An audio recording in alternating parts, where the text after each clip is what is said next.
श्री दुर्गा देव्ये नमः। श्रीमद्देवी भागवत महापुराण अष्टम स्कंध अध्याय 10। हिरण्यमय वर्ष में अर्यमा के द्वारा कश्यप रूप की, उत्तर कुरु वर्ष में पृथ्वी देवी के द्वारा वराह रूप की एवं किम पुरुष वर्ष में श्री हनुमान जी के द्वारा श्री रामचंद्र जी के रूप की और भरत वर्ष में नारद जी के द्वारा नारायण रूप की स्तुति, उपासना का वर्णन और भारतवर्ष की महिमा का कथन। श्री नारायण कहते हैं, नारद हिरण्यमय नामक वर्ष में योगेश्वर श्री हरि कच्छप रूप धारण करके विराजमान हैं। अर्यमा के द्वारा उनकी पूजा और स्तुति होती है। अर्यमा कहते हैं, जो इस समय की सीमा से रहित संपूर्ण सत्वादि गुणों के विशेषण तथा अलच्छिद स्थान वाले हैं, उन ओंकार स्वरूप सर्वव्यापक भगवान कच्छप को बारंबार नमस्कार है। प्रभु, अनेक रूपों में दिखने वाला यह जो सर्वस्वरूप जगत है, सो आपके ही माया से भाषित होने के कारण आपका ही रूप है। यथार्थ प्रतीत न होने से उनकी संख्या नहीं की जा सकती। जैसे अनिर्वचनीय स्वरूप आप श्री हरि को नमस्कार है। भगवान जरायुद्ध, स्वदेशज, अंडज, अद्विज, जंगम, स्थावर, देवता, ऋषि, पितर, भूत, इंद्रिय, स्वर्ग, आकाश, पृथ्वी, पर्वत, सागर, द्वीप, ग्रह और नक्षत्र आदि नाम से विख्यात जो कुछ भी है, वह सब एकमात्र आप ही हो। प्रभु, आपके असंख्य नाम, रूप और आकृतियां हैं। कविगण आप में जो 24 तत्वों का निश्चय कर चुके हैं, वह इस तत्व दृष्टि के सामने निवृत्त होता है। यह भी वस्तुतः आपका ही रूप है। ऐसे सांख्य स्वरूप आप भगवान श्री हरि को नमस्कार है। इस प्रकार हिरण्यमय वर्ष के अन्य अध्यक्षों के साथ देवाधिदेव सर्वभूतमय भगवान कच्छप की स्तुति करके गुणानुवाद गाते और भजन करते हैं। फिर उत्तर कुरु वर्ष में अयज्ञ पुरुष भगवान श्री हरि वाराह के रूप धारण करके विराजते हैं। इन भगवान आदि वाराह ही की पृथ्वी देवी निरंतर उपासना करती हैं। देवी पृथ्वी का हृदय रूपी कमल कपारस से परिपूर्ण रहता है। अतः वे परम भक्ति के साथ विधि पूर्वक दैत्य का उच्छेद करने वाले भगवान यज्ञ वराह की पूजा करके उनकी गुणानुवाद का कीर्तन करती हैं। पृथ्वी कहती हैं, जिनका तत्व मंत्रों के सहारे समझ में आता है, जो यज्ञ पुरुष हैं, महान यज्ञ जिनका विग्रह माना जाता है, जो शुक्ल कर्ममय है, उन त्रियुग मूर्ति ओंकार स्वरूप भगवान वराह को अनेकशः नमस्कार है। भगवान काठ में छिपी हुई अग्नि को प्रकाश में आने के लिए मंथन करने वाले ऋविज गणों की भांति परम प्रवीण विद्वान पुरुष, जिनके दर्शन प्राप्त करने से के विचार से मन रूपी मथनी द्वारा शरीर को मथ डालते हैं, तब उनके स्वरूप को प्रकट करने वाले आप उन श्री हरि को नमस्कार है। प्रभु, द्रव्य, क्रिया, हेतु, अयन, ईश और कर्ता, ये सभी आपके मायिक गुण हैं। इसके द्वारा यम नियमादि के प्रभाव से निश्चित बुद्धि वाले पुरुष, जिनके यथार्थ स्वरूप को समझने में सफल होते हैं, उन आप प्रकृति से परे भगवान श्री हरि को बारंबार नमस्कार है। भगवान सृष्टि के सामने आने की अनेक इच्छा उत्पन्न होती है, जिसके संकेत मात्र से निष्प्रह होते हुए भी प्रकृति गुणों द्वारा जगत की उत्पत्ति, स्थिति और संहार में इस प्रकार व्यस्त हो जाती है, जैसे चुंबक का संयोग पाकर जड़ लोहा भी चलने में समर्थ हो जाता है। आप उन संपर्क, गुणों और कर्मों के साक्षी श्री हरि को नमस्कार है। प्रभु, जिन्होंने एक हाथी को पछाड़ने वाले दूसरे हाथी के भांति युद्ध में अवसर पर प्रतिद्वंदी हिरणाक्ष को लीलापूर्वक दलित करके मुझे अपनी दाढ़ों के अग्रभाग द्वारा उठाया और रसातन से बाहर निकाल लिया, उन जगत के आदि कारण रूप सर्वशक्तिमान भगवान वराह को मैं नमस्कार करती हूँ। किम पुरुष वर्ष में चराचर जगत के शासक दशरथ नंदन भगवान श्री रामचंद्र जी विराजते हैं। भगवती सीता उनके साथ सुशोभित रहती हैं। हनुमान जी उन आदि पुरुष की स्तुति करते हैं। हनुमान जी कहते हैं, ओंकार स्वरूप पवित्र कीर्ति वाले आप भगवान श्री राम को नमस्कार है। श्रेष्ठ पुरुषों के लक्षणशील और व्रत से संपन्न श्री राम को नमस्कार है। परम संयत चित्त वाले तथा लोक आराधन में तत्पर श्री राम को नमस्कार है। साधुता की परीक्षा के लिए कसौटी रूप भगवान श्री राम को नमस्कार है। ब्राह्मणों के परम भक्त एवं महान भाग्यशाली आप महापुरुष भगवान श्री राम को नमस्कार है, जो एकमात्र विशुद्ध बोध स्वरूप हैं। इनके अंतःकरण में विराजते हैं। आपके तेज से गुणों की जागृत आदि अवस्थाओं का निराशन करते हैं तथा जिनकी मूर्ति परम शांत और निर्मल बुद्धि के द्वारा ग्रहण करने योग्य है, जो नाम और रूप से रहित है, उन अंधकार शून्य आप भगवान श्री राम की शरण में लेता हूँ। भगवान, मनुष्य के रूप में आपका अवतार केवल राक्षस वध के निमित्त नहीं होता है, किंतु प्राणियों के सामने सुख दुख आते रहते हैं, ऐसी शिक्षा देने के लिए होता है। अन्यथा आपने ही स्वरूप में रमण करने वाले आप परम सामर्थ्य प्रभु को सीता के वियोग में इतने दुख क्यों सहने पड़ते हैं। लक्ष्मण जी के श्रेष्ठ भ्राता भगवान श्री राम निश्चय ही उच्च कुल में जन्म, परम सुंदरता, वाणी में कुशलता, निर्मल बुद्धि एवं उत्तम योनि से जन्म, इनमें से कोई भी गुण आपको प्रसन्न करने का साधन नहीं हो सकता। प्रभु, आप आत्मज्ञानी पुरुषों की आत्मा एवं परम सुहृद हैं। त्रिलोकी में अनुरक्त रहने पर भी आपके उसके गुण आप में लिप्त नहीं हो सकते। सीता के लिए दुखी होना और लक्ष्मण के वियोग में विषाद प्रकट करना, यह आपके लिए कभी संभव नहीं है। फिर भी जगत को शिक्षा देने के लिए तथा प्रेम की महत्ता प्रकट करने के लिए आप ये सब कर रहे हैं। भगवान, देवता, दानव, मानव तथा बानर कोई भी क्यों न हो, उसे चाहिए कि मनुष्य का वेश बनाकर राम रूप से पधारे हुए आप भगवान श्री हरि का भजन करें।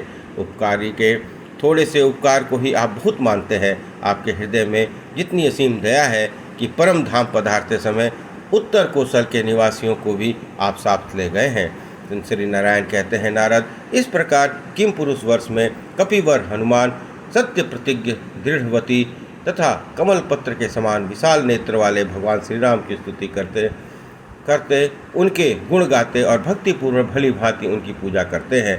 जो पुरुष भगवान श्री राम के इस अद्भुत कथा प्रसंग को सुनता है, उनके संपूर्ण पाप नष्ट हो जाते हैं और वह श्री राम के परम धाम का अधिकारी बन जाता है। श्री नारायण कहते हैं, नारद, इस भारतवर्ष में मैं आदि पुरुष विराजमान रहता हूँ और तुम निरंतर मेरी स्तुति करते हो। नारद जी कहते हैं, जो शांत स्वभाव, अहंकार शून्य निर्धनों में के परम धन, ऋषियों के प्रधान, परमहंसों के श्रेष्ठ गुरु तथा आत्मा रामों के अधीश्वर हैं, उन ओंकार स्वरूप भगवान श्री नारायण को बार बार नमस्कार है। जो जगत की उत्पत्ति के समय कर्ता होने पर भी कृत्वाभिमान से नहीं बनते, देह में रहते हुए भी दैहिक गुण, भूख प्यास से शुद्ध नहीं होते तथा दृष्टा होते हुए भी कभी दृश्य में के गुण दोषों से दूषित नहीं होते, उन परम असंग और विशुद्ध साक्षी स्वरूप आप भगवान नारायण को नमस्कार है। योगी राज प्रभु, हिरण्यगर्भ ब्रह्मा जी का कथन है कि योग की सफलता यही है कि पुरुष अंत समय में अंधकार शून्य होकर आप निर्गुण ब्रह्म के भक्ति पूर्वक अपना मन लगा दे। भगवान, जिस प्रकार सांसारिक और परलौकिक भोगों की इच्छा रखने वाला व्यक्ति स्त्री, पुत्र और धन विषय चिंता करते हुए चल बसता है, उसी प्रकार यदि विद्वान भी अपने इस कुत्सित शरीर के छूट जाने के भय से भरा रहे तो उसका विद्याभ्यास करना केवल परिश्रम मात्र ही है।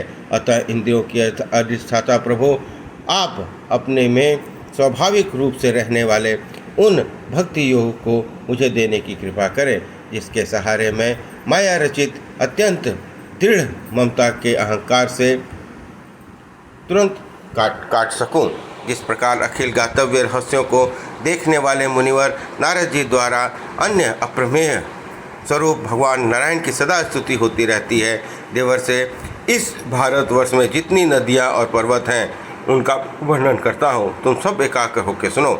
मलय, मलंगप्रस्थ, मैनाक, त्रिकूट, ऋषभ, कुटक, कोल, साह, देवगिरी, ऋषिमुख, श्रीशैल, व्यकट, अद्रि, महेंद्र, वारीधार, विंध्य, मुक्तिमान, ऋच, परितयात्र, द्रोण, त्रिकूट, गोवर्धन, रैवतक, कुकुम, नील, गौरमुख, इंद्रकील, कामगिरी पर्वत, इनके अतिरिक्त भी अन्य प्राचुर पुण्य प्रदान करने वाले असंख्य पर्वत हैं। इनसे निकली हुई सैकड़ों और हजारों नदियां हैं, जिनके जल पीने, स्नान करने, देखने अथवा नाम का उच्चारण करने से भी प्राणियों के तीनों प्रकार के पाप नष्ट हो जाते हैं।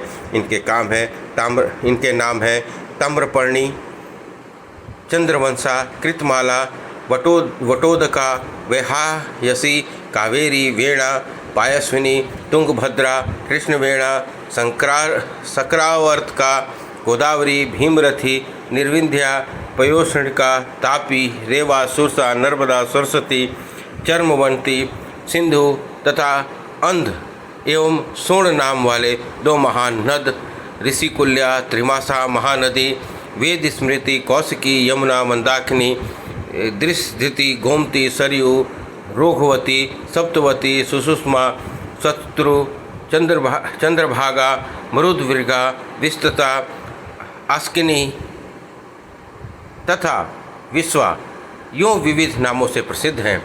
नारद इस भारतवर्ष में जन्म लेने वाले पुरुषों को अपने अपने सात्विक, राजस और तामस कर्मों के प्रभाव से ही दिव्य, मानव एवं नार की योनियाँ मिली हैं। संपूर्ण निवासियों को भांति भांति के लोग भोगने को मिलते हैं। अपने वर्णाश्रम के अनुसार व्यवहार करने पर भारतवंशियों को मोक्ष तक मिल जाने की बात बिल्कुल स्पष्ट है। इस मोक्ष रूपी परम कार्य की सिद्धि के साधन होने के कारण ही इस भारतवर्ष को इतना गौरव प्राप्त हुआ है। स्वर्ग के निवासी वेदवादी मुनिगण इस विषय में अपना उद्धार प्रकट करते हैं। उनका कथन है, अहो इस प्राणियों में कौन ऐसा उत्तम कार्य है अथवा भगवान श्री हरि की स्वयं की इन पर कृपा हो गई है, जिसके फलस्वरूप इन्हें भारतवर्ष के मनुष्यों के घर में जन्म प्राप्त हुआ है, जिनमें रहकर ये भगवान मुकुंद की सदा सेवा करते हैं।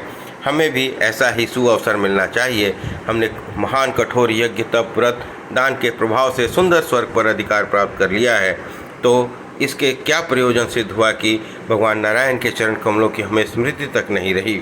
यहाँ इंद्रियों के लिए एक से एक उत्तम सुखदायी विषय है, जिनके भोग से हमारी विवेक शक्ति भी छिन गई है। यहाँ रहने वालों की आयु एक कल्प की होती है, परंतु पुनः जन्म लेना पड़ता है।